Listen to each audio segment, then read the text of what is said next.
सुरेंद्र जी, मुझे आप सबसे पहले ये बताएं कि पार्टनर्स एक दूसरे को किस किस तरीके से चीट कर सकते हैं। देखिए, तरीके तो बहुत सारे हैं। एक तरीका मैं बता रहा हूँ कि जिस तरीके से आसानी से चीट किया जा सकता है। सुरेंद्र जी, क्या डिटेक्टिव बॉर्न होते हैं या इसके लिए कोई स्पेशल ट्रेनिंग ली जाती है? देखिए, अगर मैं कहूँ कि इसके लिए कोई स्पेशल ट्रेनिंग की तो ज़रूरत नहीं है ना? आप ये कह सकते हैं कि हाँ, किसी-किसी का नेचर होता है, बट वो उसको पॉलिश करता रहे। धीरे-धीरे अगर वो उस प्रोफ़ेशन में जा रहा है ना? एक्सपीरियंस के साथ आपको सारी चीज़ें आ जाएँगी। क्या इंट्यूशन ज़्यादा इम्पोर्टेंट होती है या एविडेंस? देखिए, दोनों ही चीज़ें अपनी-अपनी जगह इम्पोर्टेंट है ना? इंट्यूशन और दूसरा आपका एविडेंस। एविडेंस अपने आप में एविडेंस ही है। सुरेंद्र जी, जब आप इन्वेस्टिगेशन कर रहे होते हैं उसमें सबसे सैडेस्ट पॉइंट हमारा कौन सा रहता है कि जिसको मतलब हम सहन ही नहीं कर पाए? एक्चुअली सबसे सैड वाला समय जो होता है ना, वो होता है कि जब किसी को डाउट होता है ना, तो वो पहले शुरू में डाउट ही रहता है और जब वो डाउट के लिए इन्वेस्टिगेशन कराते हैं। कि क्या डबल रिलेशन वाले केसेस भी सुरेंद्र जी बहुत कॉमन होते जा रहे हैं? हाँ, काफ़ी कॉमन है ना? और अभी से नहीं, पहले से काफ़ी कॉमन है। अब ये है कि टेक्नोलॉजी का ज़माना है ना? आप काफ़ी काफ़ी चीज़ें जो हैं वो आप खुद भी देख सकते हैं। सुरेंद्र जी, इन्वेस्टिगेशन के दौरान सबसे स्कैरी मोमेंट कौन सा रहा? मैं कहूँगा कि इन्वेस्टिगेशन जब पूरी हो जाती है, तो रिज़ल्ट जब सामने आता है, जैसे एक बच्चे का रिज़ल्ट सामने आता है, तो कहीं न कहीं उसके मार्क्स अगर कम आते हैं उसके, तो पेरेंट्स के सामने भई उसको लगता है कि डाँट पड़ेगी या कुछ ऐसा होगा, है ना? तो इसी तरह से एक मोमेंट मेरे लिए भी होता है। आपके एक्सपीरियंस में अभी तक कितने परसेंट केसेस में रेड फ्लैग मिले हैं? देखिए, अगर मैं बात करूँ प्री मैट्रिमोनियल या पोस्ट मैट्रिमोनियल डिवोर्स केस वगैरह, तो मैं 2023 से बताऊँगा कि 90% केस में जो है रेड फ्लैग मिले हैं। वेलकम दोस्तों, मैं आपकी होस्ट एंड दोस्त कवलदीप कौर आज फिर से एक नए पॉडकास्ट में आप सबका स्वागत करती हूँ। आज का पॉडकास्ट थोड़ा सा डिफरेंट है। क्यों? क्योंकि बिकॉज ये एक इन्वेस्टिगेशन से रिलेटेड है और आज हमारे साथ एक डिटेक्टिव हैं। तो चलिए शुरू करते हैं। सच और झूठ के बीच एक बहुत ही पतली सी लाइन होती है, वहीं से शुरू होती है एक असली डिटेक्टिव की कहानी। आज हमारे साथ मौजूद है एक ऐसे शख्स जो इन्वेस्टिगेशन के साथ साथ शार्प ऑब्जर्वेशन, इंटेलिजेंस और एक्सपीरियंस से कई अनरिजॉल्व केसेस को रिजॉल्व किया है, जो ये 2012 से लेके आज तक कर रहे हैं। ये सिर्फ केस ही सॉल्व नहीं करते हैं, ये सच को भी सामने लाते हैं। तो वेलकम करते हैं सुरेंद्र प्रताप सिंह जी का, the founder and investigation specialist of Sherlock wild investigation and consultant private limited. So welcome to the show. Surendra ji, मुझे आप सबसे पहले ये बताएं कि पार्टनर्स एक दूसरे को किस किस तरीके से चीट कर सकते हैं। देखिए, तरीके तो बहुत सारे हैं। तो आजकल जो एक तरीका मैं बता रहा हूँ कि जिस तरीके से आसानी से चीट किया जा सकता है, तो मैं सिर्फ़ एक ही तरीका बताऊँगा। चीट मान लीजिए कि आपको बात करनी है ना? घर में रह रहे हैं, साथ में फैमिली भी है, वाइफ़ भी है, सब चीज़ें हैं।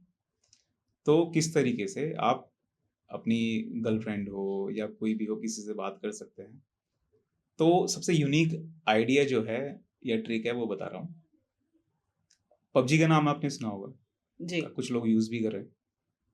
उसमें क्या है, एक तो आपका चैट का ऑप्शन आता है, उसमें आप वॉइस कॉलिंग वगैरह ये सब चीज़ें बिना किसी कॉल लॉग में, सीडीआर में नंबर आए, बिना किसी मैसेंजर में आप उनसे बात कर सकते हैं, कोई नहीं पकड़ सकता है, ठीक है?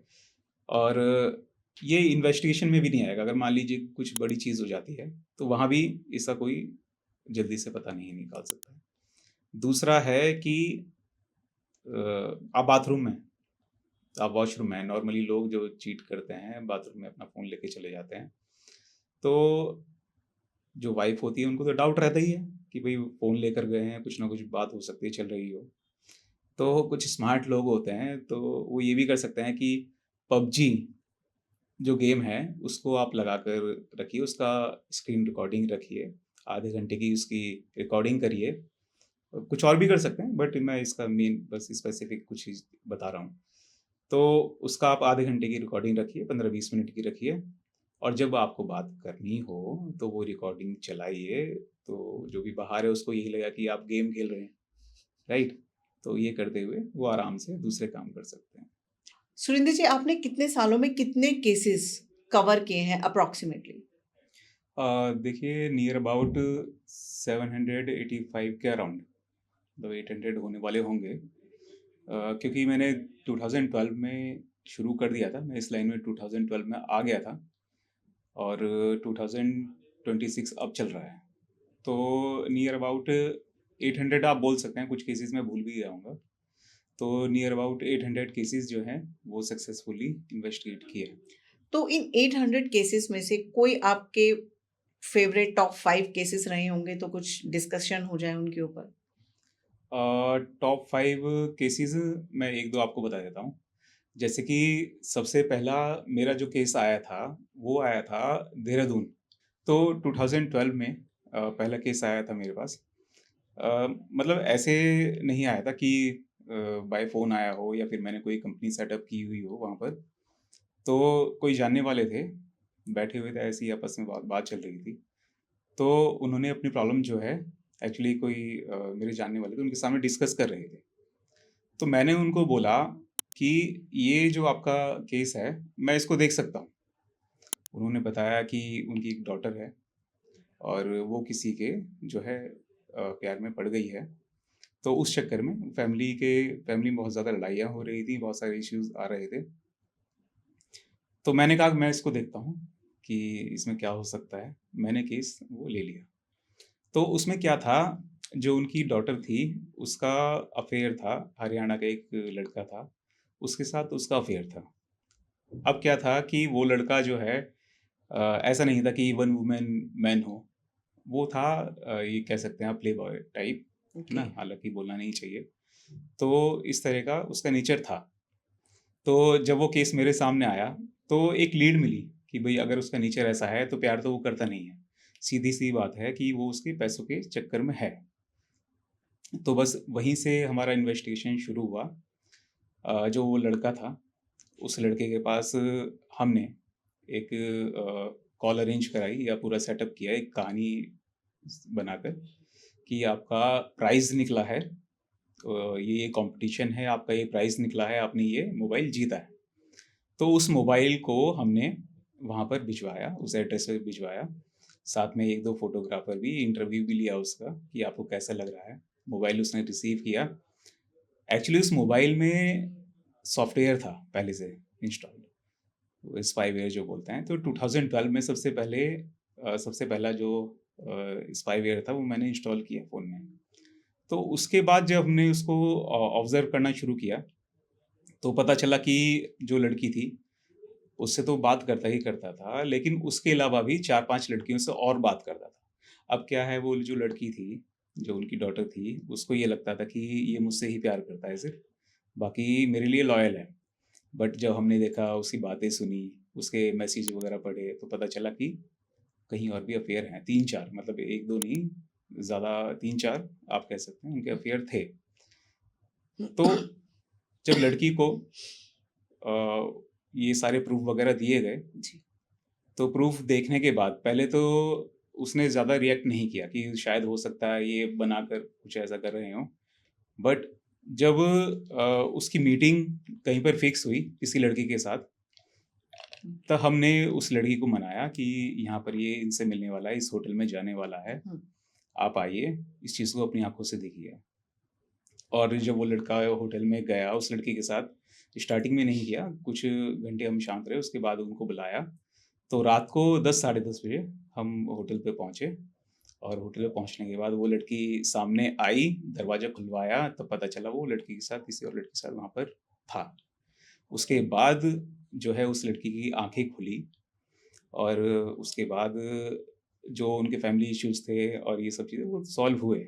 मतलब पहले उस लड़की को लगता था कि नहीं, यही मेरा प्यार है और यहीं पर मैं शादी करूँगी, और मतलब बहुत लड़ाइयाँ हो रही थी, बट वो सारी जब सच्चाई सामने आई, तो वो सब सॉल्व हो गया।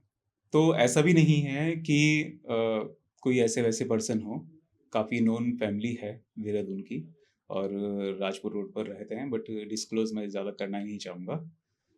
तो उसके बाद उनका जो है ये सब चीज़ें सॉल्व हुई। सुरेंद्र जी, जैसे कि आप स्पाई ऐप के बारे में बता रहे हैं, इसको हुँ। आप फ़ोन में कैसे जो है इंस्टॉल करते हैं? क्योंकि अगर हम एक जनरल ऐप भी डाउनलोड करते हैं, तो उसका एटलीस्ट आइकन तो आता है। जैसा कि इस एप्लीकेशन का नाम ही है, इस सॉफ्टवेयर का नाम इसको बोला ही जाता है स्पाईवेयर, ठीक है? तो इसका काम होता है कि चुपके से उसका डेटा अपलोड करना, ठीक है? तो मान लीजिए किसी के फ़ोन में इंस्टॉल करते हैं, है ना? तो उसी का आइकन आना शुरू हो जाएगा, तो उसके कुछ खूबियाँ होते हैं, फीचर्स होते हैं कि वो बिल्कुल हाइड रहती है, उसका कोई नोटिफ़िकेशन नहीं आएगा।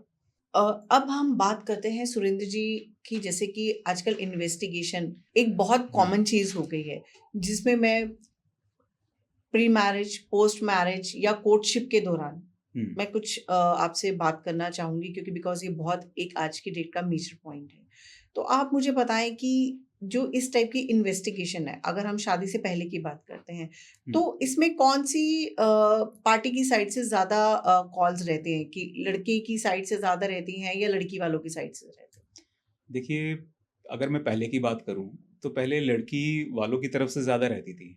हुँ, बट अब ये है कि 2026 चल रहा है, अगर मैं 10 साल पहले की बात करूँ, तो लड़की वालों की तरफ से ज़्यादा थी। बट अभी बराबर का आप ये भी कह सकते हैं कि हाँ, दोनों पार्टीज़ जो हैं, वो बराबर की इन्वेस्टिगेशन कराती हैं। मतलब लड़के वाले भी ज़्यादा कराते हैं, ऐसा नहीं है कि लड़की वाले ही कराते हैं, लड़के वाले भी कराते हैं, ज़्यादा कराते हैं। तो इस इन्वेस्टिगेशन के पीछे पर्पस क्या रहता है? कि उनका स्टेटस देखना रहता है, कि उनका मतलब मार्केट वैल्यू क्या चल रहा है, या पर्टिकुलर किसी लड़के के ऊपर उसकी कि क्या उसके पास्ट लाइफ के जो रिलेशंस हैं वो आप लोग देखते हो? क्या देखते हो आप इसके अंदर? सब देख सब ज़रूरी होता है, तो सारी चीज़ें देखी जाती हैं। बेसिकली ये है कि जो लड़के का मन होता है ना, वो चीज़ देखी जाए, लड़का हो या लड़की हो, उसका मन देखा जाता है। अगर मन उसका साफ है ना? कोई किसी गलत एक्टिविटीज़ में नहीं है। गलत एक्टिविटीज़ मतलब कि अगर वो पहले से कोई अफ़ेयर नहीं है, या फिर नेचर उसका ऐसा नहीं है कि भई वो हर लड़की से फ्लर्ट कर रहा हो, या कुछ ऐसी चीज़ें कर रहा हो। कुछ गलत चीज़ें भी होती हैं, आप समझने की थोड़ा कोशिश करिए। यहाँ शायद मैं ना बता पाऊँ। तो इधर-उधर जाते हों, ये सब चीज़ें। तो ये चीज़ें देखनी ज़रूरी होती है, क्योंकि शादी से पहले तो आप एक डिसीज़न ले सकते हैं। लेकिन शादी के बाद आपके पास वो ऑप्शन भी खत्म हो जाता है, राइट? तो अगर वो ऑप्शन पहले ही रहे कि भई हमें इस चीज़ में आगे बढ़ना है या नहीं बढ़ना है, तो आप टाइमली उसको कर सकते हैं।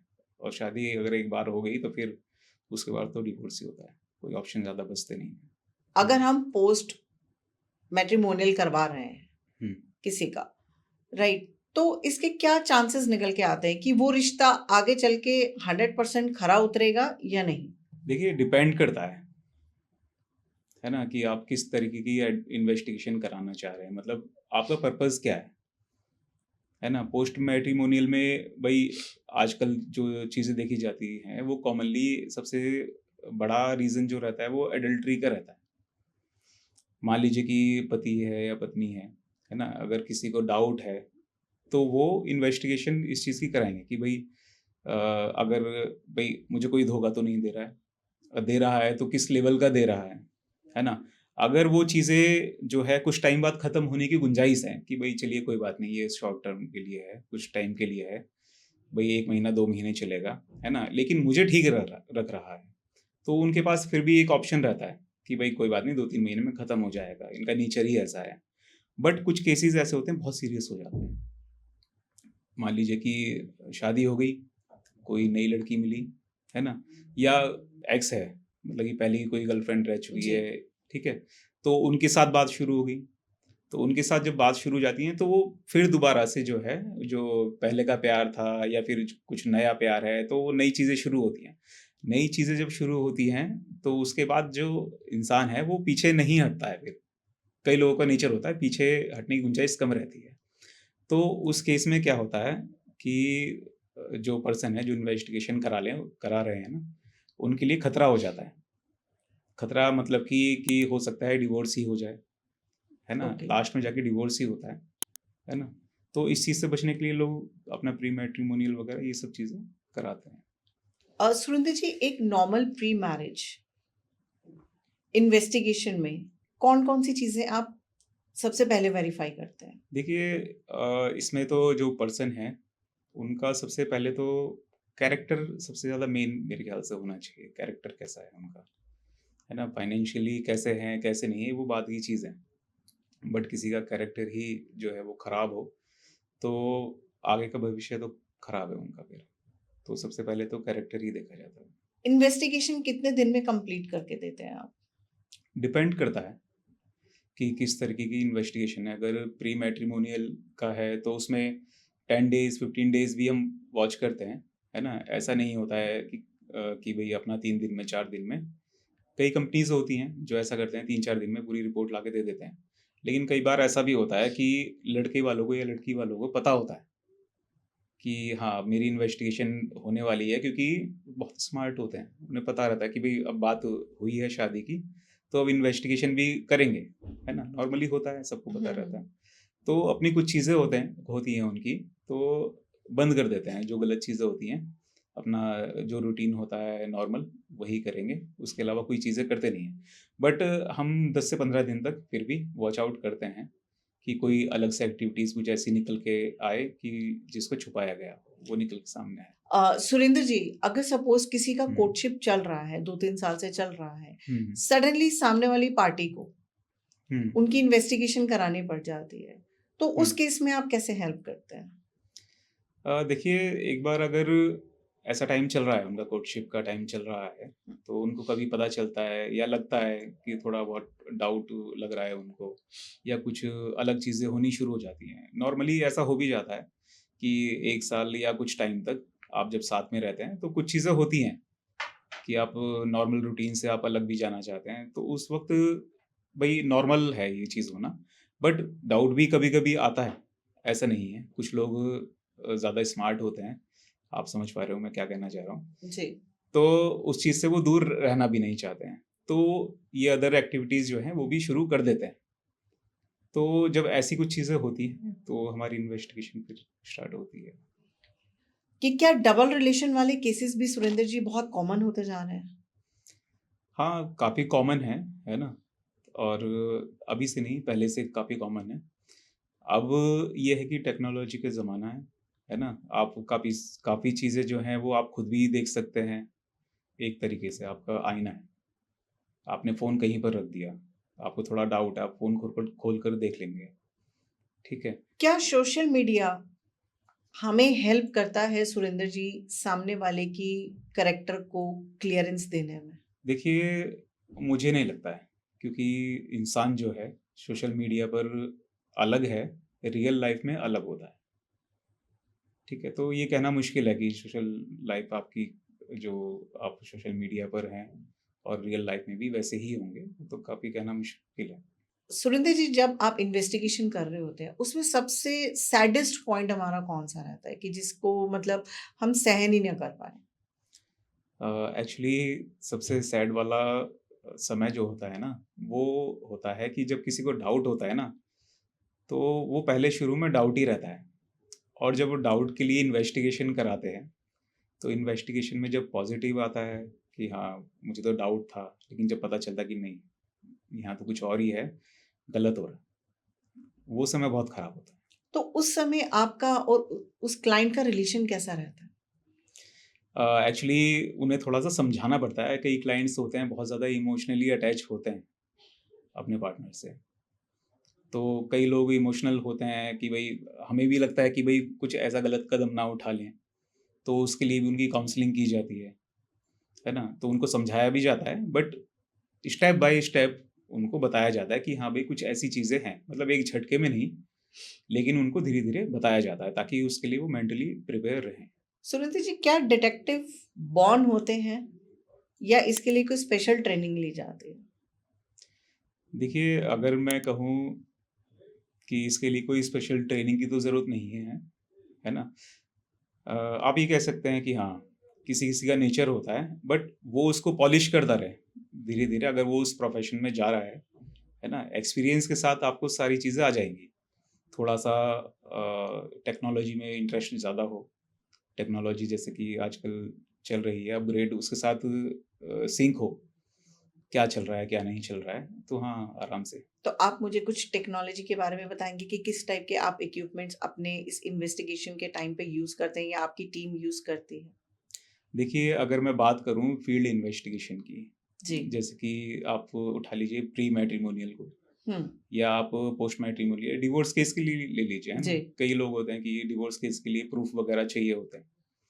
तो उस कंडीशन में क्या होता है, इन्वेस्टिगेशन जब चलती है, तो पहले के टाइम में क्या होता था कि मतलब जब आप इन्वेस्टिगेशन ऐसे करवाते हैं, तो आपके माइंड में एक चीज़ रहती है कि हाँ, अब डिटेक्टिव हैं, अब जाएँगे, पीछा करेंगे, और पीछा करने के बाद वो फ़ोटोज़ और वीडियोज़ लेंगे, ये सब चीज़ें हैं। बट टाइम थोड़ा चेंज हो चुका है, हमें पीछा करने की ज़रूरत नहीं पड़ती है। वो क्यों नहीं पड़ती है?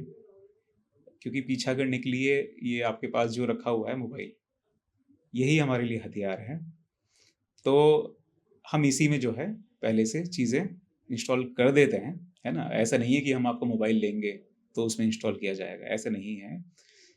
आप आजकल पढ़ते भी होंगे कि आपका तो मोबाइल में जो है कुछ सॉफ्टवेयर्स वगैरह कुछ ऐसी चीज़ें होती हैं, तो पीछा करने की ज़रूरत नहीं पड़ती है।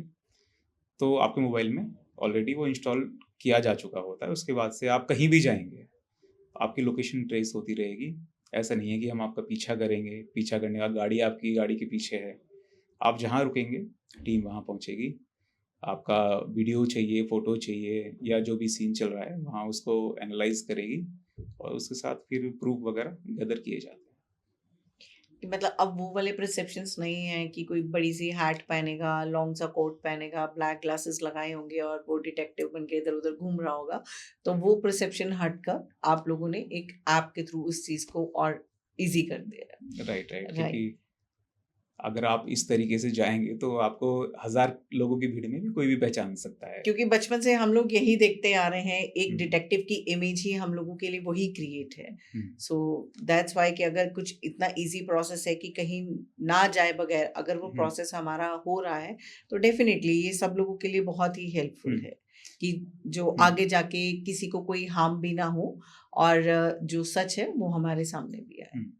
खाली सॉफ्टवेयर नहीं, सॉफ्टवेयर के साथ और भी चीज़ें होती हैं, जैसे कि कैमराज़ होते हैं, जैसे कि डीएसएलआर वगैरह होते हैं, है ना? तो इसमें भी कुछ अलग स्पेसिफिक कैमरे होते हैं, जो बहुत दूर से आपकी फ़ोटोज़ और वीडियोज़ आराम से ले सकते हैं। मतलब आधा किलोमीटर दूर से आपका फ़ोटोज़, वीडियोज़ बिल्कुल क्लियर आएँगी। जैसे कि हम यूज़ करते हैं निकॉन कूलपिक्स P1000 फिलहाल जो ये अभी यूज़ करते हैं, ओके। है ना? तो बहुत कैपेबल है कि आपका आधे किलोमीटर दूर से आपके क्लियर फ़ोटोज़, वीडियोज़ ले सकता है। तो कैमरे के अलावा और कोई ऐसी चीज़ें कैमरे के अलावा बहुत सारी चीज़ें हैं जो जैसे? इन्वेस्टिगेशन के दौरान जो हेल्पफुल होती हैं। मान लीजिए किसी सस्पेक्ट के पीछे हम जा रहे हैं, है ना? हम नहीं पहुँच पाए हैं, आगे भी एक टीम लगी हुई है। हर चीज़ में हम पहले मौजूद नहीं होते हैं, दूसरी टीम भी होती है। तो वॉकी-टॉकी एक बहुत कॉमन सी चीज़ है। वॉकी-टॉकी हो गया आपका, कभी-कभी किसी-किसी केस में हमने ड्रोन्स वगैरह भी यूज़ किए हैं, है ना? तो ड्रोन भी यूज़ करते हैं, कैमरा है आपका, वॉकी-टॉकी है, और भी गैजेट्स हैं, है ना? कुछ गैजेट्स ऐसे भी हैं कि हालाँकि मुझे यहाँ बताना नहीं चाहिए। तो कुछ गैजेट्स ऐसे भी हैं कि मान लीजिए आप कमरे के अंदर ही बैठे हुए हैं, आप अपने घर के अंदर हैं, जी। तो आपके घर की सारी डिटेल्स हमें पता चलती रहेगी। मतलब 24/7 हम आपको वॉच कर जी। सकते हैं। क्या सुरेंद्र जी आपको इन्वेस्टिगेशन करते हुए कभी खुद को डेंजर ज़ोन में फ़ील करता हुआ पाया आपने? हाँ, बिल्कुल। तो अगर कोई केस हुँ। है तो कोई स्टोरी है तो प्लीज़ हमारे साथ ज़रूर शेयर कीजिए। देखिए, बात है अभी 2-3 साल पहले की बात है। अभी एक केस आया था, एक डॉक्टर साहब हैं, राजस्थान से हैं, नाम तो ऑब्वियसली मैं किसी का नहीं लेना चाहूँगा। तो क्या हुआ, उनका केस है, उनकी वाइफ़ का अफ़ेयर है कहीं पर हरियाणा साइड। तो जिनके साथ अफ़ेयर था, तो उनकी इन्वेस्टिगेशन हमें करनी थी। उनका पता हम लगा रहे थे कि कहाँ हैं, कैसे हैं, क्या चल रहा है? क्योंकि कोई भी जानकारी उनको थी नहीं, ठीक है? तो जब उनकी ये इन्वेस्टिगेशन चल रही थी ना, तो क्या हुआ कि कहीं न कहीं से, जैसे कि मैं बता देता हूँ कि मान लीजिए किसी का इन्वेस्टिगेशन हम कर रहे हैं, वो किसी पे ट्रस्ट करते हैं, वो बताएं कि मैं ऐसे ऐसे इन्वेस्टिगेशन करा रहा हूँ। वो किसी पर ट्रस्ट करते हैं, उन्होंने वो बात किसी और को बता दी, तो कहीं ना कहीं से ये बात घूम फिर कर सामने वाली पार्टी के पास चली जाती है। नॉर्मली हम क्या करते हैं, हम बता के समझा के रखते हैं कि आपको ये बात जो है किसी से करनी नहीं है, बट वो घूम फिर कर वहाँ पर चली गई। तो क्या हुआ, मैं और मेरी वाइफ देहरादून से वापस आ रहे थे अपने घर की तरफ। तो एक गाड़ी थी, वो हमारे सोसाइटी है वहीं से पीछे लग गई। अब मैं हूँ डिटेक्टिव, ऑब्जर्वेशन पावर तो ठीक ठाक है मेरी, पुलिस वालों के बच्चे भी हैं, तो ये तो बचपन से हमारे खून में ही है। तो वहाँ से पीछे लग गई। तो वहाँ से पीछा करते करते करीब 30-40 मिनट हो गए, टोल पर पहुँची। तो तब मुझे रियलाइज़ तो पहले से ही हो गया था कि भाई हाँ, गड़बड़ है कुछ। तो अपना फ़ोन वोन किए पहले ही, आगे हरिद्वार की साइड में बताया मैंने ऐसे-ऐसे। तो पहले ही हमारे जो जानकार हैं वो आ गए वहाँ पर। तो इस तरीके से मैं वहाँ पर थोड़ा सेफ साइड हुआ। अदरवाइज़ ये, क्योंकि हरियाणा की तरफ से थे, है ना? वहाँ के आपको पता ही है कि वहाँ का खून थोड़ा-सा गर्म है। जी। तो उस हिसाब से हाँ, मुझे खतरा लगा। बट बहुत सारी चीज़ें हमारे पास भी सेफ्टी के लिए होती हैं। भई अगर मान लीजिए पर्सनल कोई मेरे ऊपर हमला करेगा या फिर कुछ ऐसी सिचुएशन आती है, तो हुँ। उसके लिए भी गवर्नमेंट ने लाइसेंस दिए हुए हैं, जी। है ना? तो खतरा तो हुआ था महसूस, बट ये है कि हाँ, चलता है इतना तो। एक परफेक्ट डिटेक्टिव की जो इमेजिनेशन होती है, वो एक आम इंसान से कैसे अलग होती है सुरेंद्र जी? एक्चुअली इमेजिनेशन का तो मैं ये कहना चाहूँगा कुछ अलग नहीं होती है। हाँ, लेकिन टाइम के साथ-साथ धीरे-धीरे अगर आप किसी प्रोफ़ेशन में घुस जाते हैं, किसी इंटरेस्ट वाले फ़ील्ड में चले जाते हैं, तो धीरे-धीरे आपका माइंड जो है वो उसी हिसाब से अपने आप को पॉलिश करता रहता है। क्या इंट्यूशन ज़्यादा इम्पोर्टेंट होती है या एविडेंस? देखिए, दोनों ही चीज़ें अपनी-अपनी जगह इम्पोर्टेंट है ना? इंट्यूशन और दूसरा आपका एविडेंस। एविडेंस अपने आप में एविडेंस ही है ना? उससे तो आपका प्रूफ हो गया कि भई क्या चल रहा है, क्या नहीं चल रहा है। इंट्यूशन ये है कि हाँ, अगर आपको सामने वाले में से लग रहा है कि भई कोई सस्पेक्ट है, आपको लग रहा है, तो आप एक्चुअली उसी दिशा में फिर आगे बढ़ते हैं, है ना? तो दोनों ही इम्पोर्टेंट है, कोई ऐसा नहीं है, दोनों ही इम्पोर्टेंट। सुरेंद्र जी, कभी ऐसा हुआ है कि कोई केस आपने रिज़ॉल्व नहीं किया, उसको बीच में ही आपको ड्रॉप करना पड़ा और सच आपको मालूम था? हाँ, एक बार ऐसा हुआ था, जो क्लाइंट हमारे पास इन्वेस्टिगेशन के लिए आई थी, तो वो थोड़ा-सा इमोशनली वीक थी। तो जब मैंने उनका केस सुना, इन्वेस्टिगेशन आगे बढ़ाई, तो उनको ये लगता था कि भई कहीं अफ़ेयर है। अफ़ेयर तो था, बट क्या था कि उन्हीं के घर में था, उनकी छोटी जो सिस्टर थी, उनके साथ उनका अफ़ेयर था। और अगर ये बात उनको पता चलती, तो मुझे लगता है कि कहीं न कहीं वो ज़्यादा टूट जाते हैं या फिर कुछ गलत कदम भी शायद उठा सकते थे। तो उस केस में मैंने उनको सच्चाई जो है वो सामने नहीं बताई क्लियरली। तो उस ड्यूरेशन की वज़ह से आपको जो है ये केस स्टॉप करना पड़ा। हाँ, स्टॉप करना तो मतलब पड़ा कहीं न क्योंकि कहीं आप क्लाइंट के साथ भी इमोशनल टच में आ जाते हैं।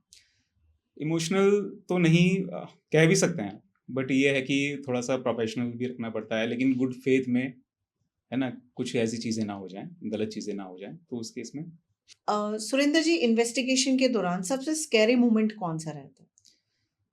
अ, मैं कहूँगा कि ज इन्वेस्टिगेशन जब पूरी हो जाती है, तो रिज़ल्ट जब सामने आता है, जैसे एक बच्चे का रिज़ल्ट सामने आता है, तो कहीं न कहीं उसके मार्क्स अगर कम आते हैं उसके, तो पेरेंट्स के सामने भई उसको लगता है कि डाँट पड़ेगी या कुछ ऐसा होगा, है ना?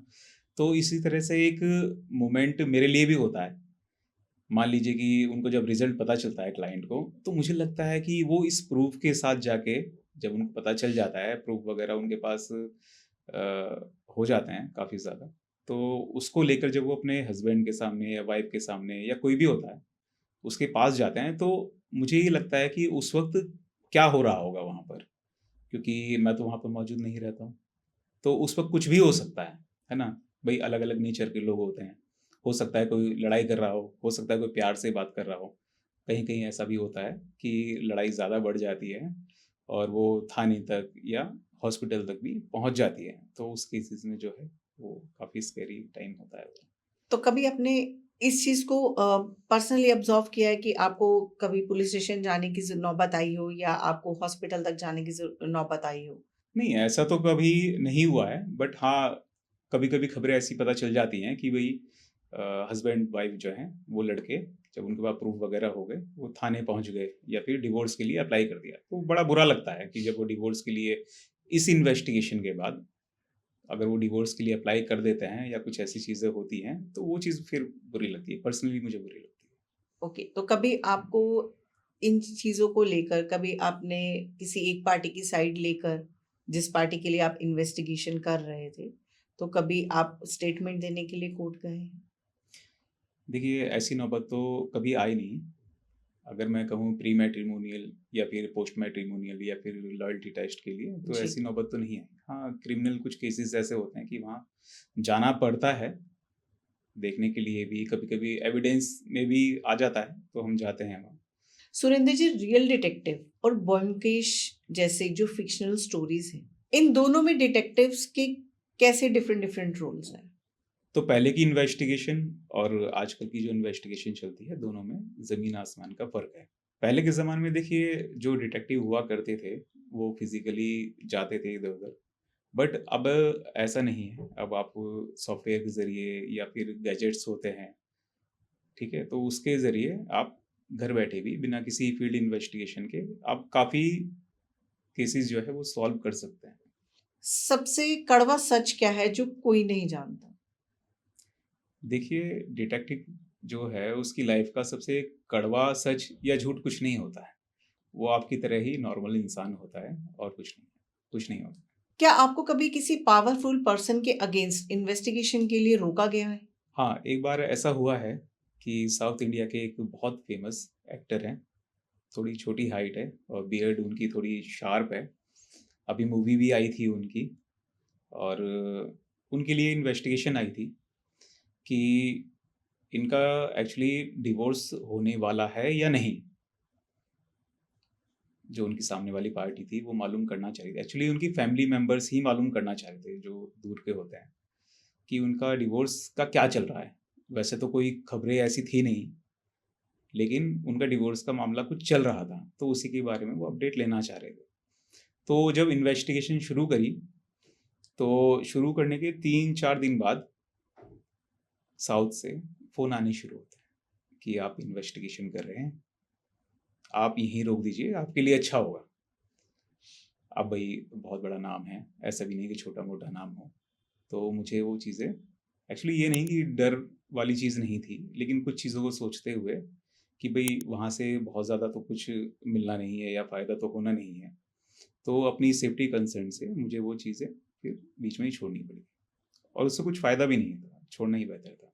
सुरेंद्र जी, इसमें जस्टिस हमेशा ही मिलता है या कहीं न कहीं रुकना भी पड़ता है? देखिए, जस्टिस की अगर मैं बात करूँ तो डिपेंड करता है कि क्या केस है। अगर इन्वेस्टिगेशन की जाती है, तो हमारी तरफ से पूरा जो है 100% दिया जाता है।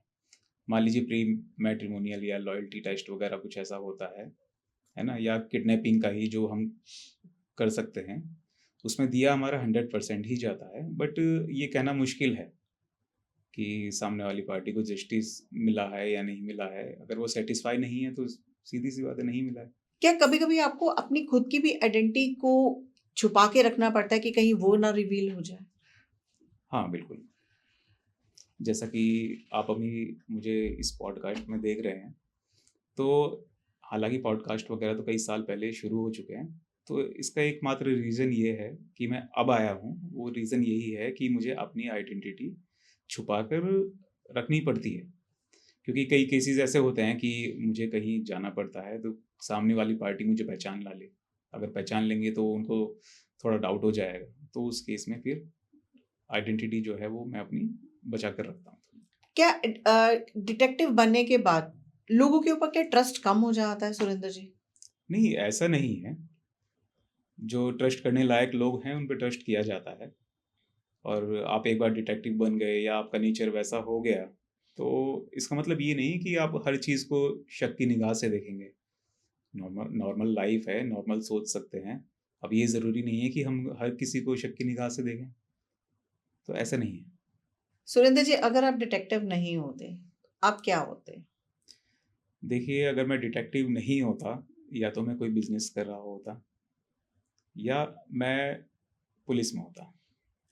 आपका ड्रीम केस कौन-सा है जिसे आप सॉल्व करना चाहते हैं?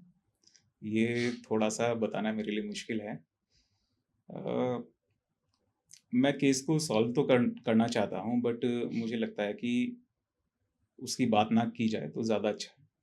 जैसा कि मुझे सुशांत सिंह राजपूत जी का नाम आपने सुना होगा। तो जिस तरीके से उनके साथ हुआ, ए टू ज़ेड कोई भी रीज़न रहा हो, हुआ या कराया गया या अपने आप ही हुआ। बट वो सच्चाई आनी चाहिए, उनके परिवार वालों को कम से कम पता होना चाहिए कि रीज़न एक्चुअली क्या था, क्योंकि उनका नेचर नहीं था ऐसा। उनके घरवाले भी मानते हैं कि नहीं, उनका कुछ ऐसा नेचर था कि वो ऐसा काम या कदम उठा सकें। क्या डिटेक्टिव लाइफ सुरेंद्र जी लोनली होती है? नहीं, नहीं, ऐसा कुछ नहीं है। अगर कोई डिटेक्टिव है या इस लाइन में है, तो ऐसा नहीं है कि लोनली लाइफ़ है या बोरिंग लाइफ़ है, ऐसा कुछ नहीं है, नॉर्मल लाइफ़ होती है। मेरे जैसा इंसान हो तो हो सकता है कम एन्जॉय करता हो, कोई और हो सकता है कि ज़्यादा एन्जॉय करता हो, बट नॉर्मल लाइफ़ होती है, ऐसा कुछ नहीं है। आपका सबसे प्राउड मोमेंट क्या है जब आप इन्वेस्टिगेशन करते हैं? प्राउड मोमेंट एक्चुअली मेरे लिए तब रहता है कि जब सच्चाई सामने आती है।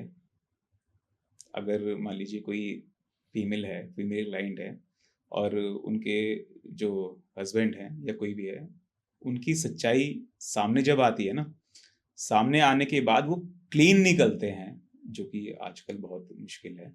तो उस वक़्त बड़ा अच्छा लगता है कि सामने वाले जो क्लाइंट होते हैं, उनकी जो खुशी होती है, वो खुशी देख के बड़ा अच्छा लगता है कि हाँ भाई, कि कुछ किया है। सुरेंद्र जी, लॉयल्टी टेस्ट या सर्विलेंस एथिकल सही होता है? देखिए, जो भी आपके पास ऑप्शन है, उसको तो यूज़ करना आना चाहिए। तो ठीक है, इसमें कोई दिक्कत वाली बात नहीं है। सुरेंद्र जी, जो आजकल ऑनलाइन बहुत सारी ऐप्स बन गई हैं और उसके थ्रू बहुत सारे लोग कनेक्ट हो रहे हैं। हुँ। इसके लिए आप क्या बताना चाहेंगे कि क्या ये सही है? ये 100% रिजल्ट आउट निकलता है इसका, या कहीं न कहीं कोई इसमें भी फेक आइडेंटिटी ही रहती है? देखिए, आजकल जो ऐप्स वगैरह चल रही हैं और लोग आजकल ऑनलाइन मिल रहे हैं, तो ये ज़्यादातर 90% तो इसमें फ्रॉड ही हो रहा है, ठीक है? एक केस मैं बता देता हूँ कि एक हमारे हैदराबाद की एक फीमेल क्लाइंट है, उनके पास मैसेज आया। एक्चुअली वो थी शादी डॉट कॉम पर। तो मैसेज आने शुरू हुए, तो जिस व्यक्ति ने अपना परिचय दिया, वो उसने बताया कि वो पायलट है और जर्मनी में है फ़िलहाल, और कोई सी एयरलाइन थी, उसमें वर्किंग है। तो उसने पहले तो ये बताया, अपना इंट्रो दिया, फिर बात करी, कई महीनों तक बात करता रहा, 2-4 महीने हो गए। एक बार शायद मिलने भी आया उनसे। जो तो उसके बाद दूसरी बार जब वो मिलने के लिए आया, उससे पहले उसने उससे पैसे माँगने शुरू किए कि मेरी फैमिली में कुछ इश्यूज़ हो गए हैं, मेरे मदर जो हैं, वो हॉस्पिटल में हैं। तो उनसे पैसे ऐंठना उन्होंने शुरू कर दिया। तो करीब 15-20 लाख रुपए देने के बाद उनको थोड़ा डाउट हुआ कि ऐसा तो शायद नहीं होता है, तो किसी से बात की जाए। तो उन्होंने हमसे संपर्क किया, तो पता चला कि जो व्यक्ति था, वो नोएडा में ही रह रहा था। फेक आईडी से उन्होंने संपर्क किया और 15-20 लाख रुपए जो है, वो उनके हड़प पर बैठ गया।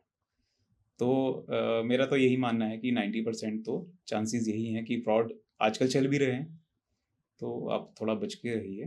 तो जो भी है, उसके हिसाब से ही आप देखिए। तो आप क्या टिप्स देना चाहेंगे हमारे व्यूअर्स को कि जो इस तरीके की डिफरेंट डिफरेंट नेम से जो आजकल डेटिंग ऐप्स चल रही हैं, तो किस तरीके से वो अपने आप को सेफ रखें? देखिए, मेरा मानना तो ये है कि डेटिंग ऐप्स जो हैं, है ना? आप उसको 90% तो यही मान के चलिए कि आपके साथ तो धोखा होना है। और कुछ स्टेप्स ये हैं कि अगर आपसे किसी का संपर्क होता है, तो पहले आप उससे मिलिए, है ना? अगर इंसान ठीक है, तो अपनी आइडेंटिटी आपसे छुपाएगा नहीं, सही बताएगा। तो आप जैसे-जैसे थोड़ा-सा टाइम देंगे उसे, आपको असलियत जो है उसकी पता चलती रहेगी। तो ज़रूरी नहीं है कि आप उनसे जो है ना मिलें, आप मिलके जो है पता लगा सकते हैं काफ़ी कुछ चीज़ें। क्या एंगेजमेंट के बाद भी सुरेंद्र जी हुँ। इन्वेस्टिगेशंस होती हैं? हाँ, बिल्कुल होती है। क्या सुरेंद्र जी एंगेजमेंट के बाद भी रिलेशनशिप्स टूट जाती हैं? हाँ, बिल्कुल।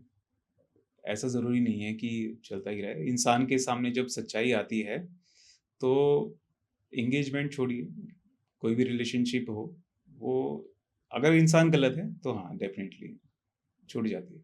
क्या इन्वेस्टिगेशन से टूटने वाली शादियां एक्चुअल फ्यूचर प्रॉब्लम से बच जाती हैं? हाँ, ये एक सही बात है।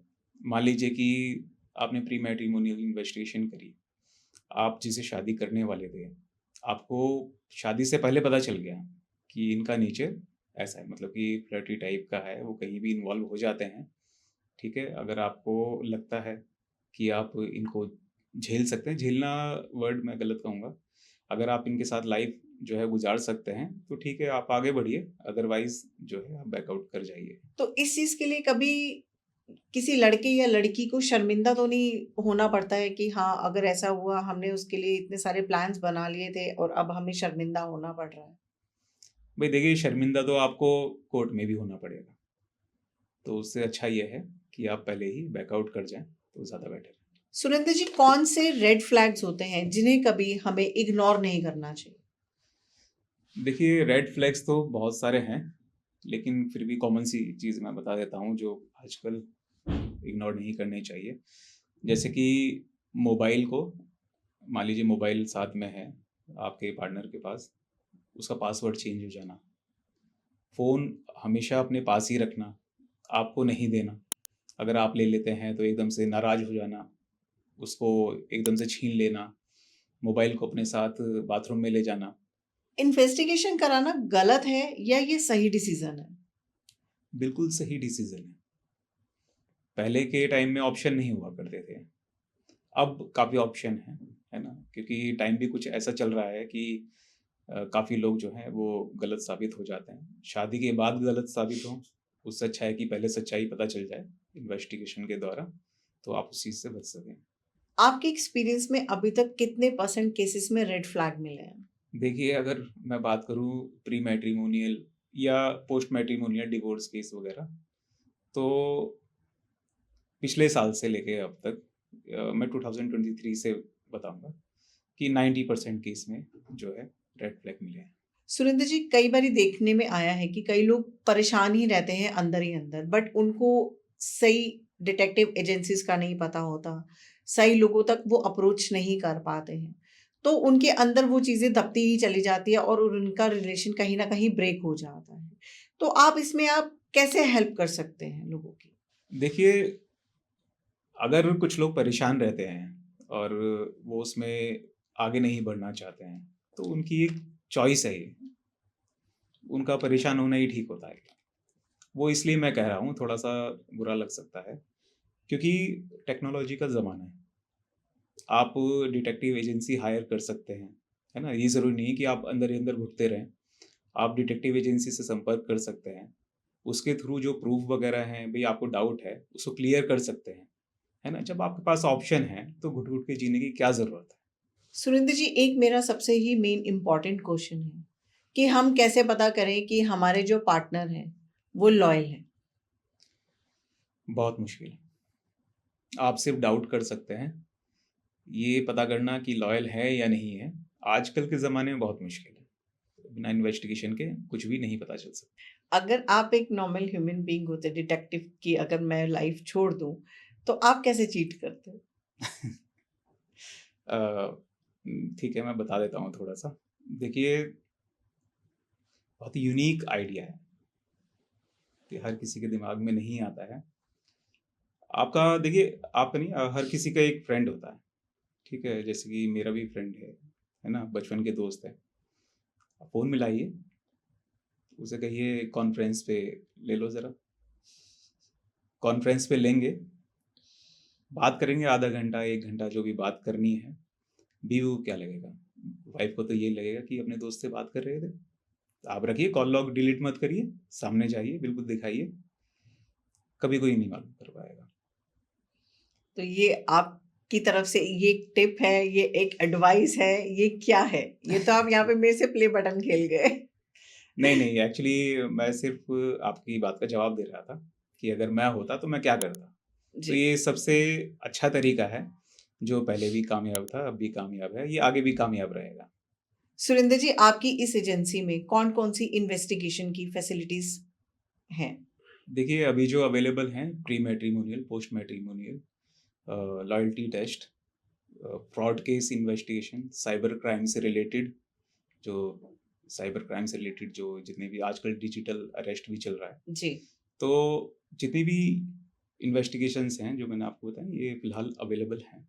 सुरेंद्र जी, आप चलते-चलते हमारे ऑडियंस को क्या एडवाइस देना चाहेंगे? मैं एडवाइस यही देना चाहूँगा, देखिए पहले के टाइम में आपके पास ऑप्शन नहीं थे इन्वेस्टिगेशन के लिए। आपकी जहाँ शादी हो रही है, आप किसी के संपर्क में आ गए, रिलेटिव के थ्रू या किसी भी व्यक्ति के थ्रू, तो आप वहाँ शादी से पहले इन्वेस्टिगेशन का आपका अगर आपके पास ऑप्शन है, तो आप इन्वेस्टिगेशन कराइए। क्योंकि जो चीज़ शादी के बाद आपको पता चलेगी, है ना? वो पहले पता चल चुकी होगी, तो आप एक अच्छा डिसीज़न जो है वो शादी से पहले ले सकते हैं, क्योंकि बाद में तो आपको पता ही है कि क्या बचता है। फिर आपके ऊपर एक मोहर लग जाती है डिवोर्स की। अगर आप झेल सकते हैं, तो झेलिए, अदरवाइज़ फिर डिवोर्स का जो है वो एक स्टाम्प लग जाती है, वो ज़िंदगी भर आपके जो है ऊपर से हटती नहीं है। तो एडवाइस तो यही है, इन्वेस्टिगेशन कराइए। खाली प्री मैट्रिमोनियल की नहीं, है ना? पोस्ट मैट्रिमोनियल भी और भी बहुत सारी इन्वेस्टिगेशंस होती हैं, सब में आप करा सकते हैं, ऑप्शन है आपके पास।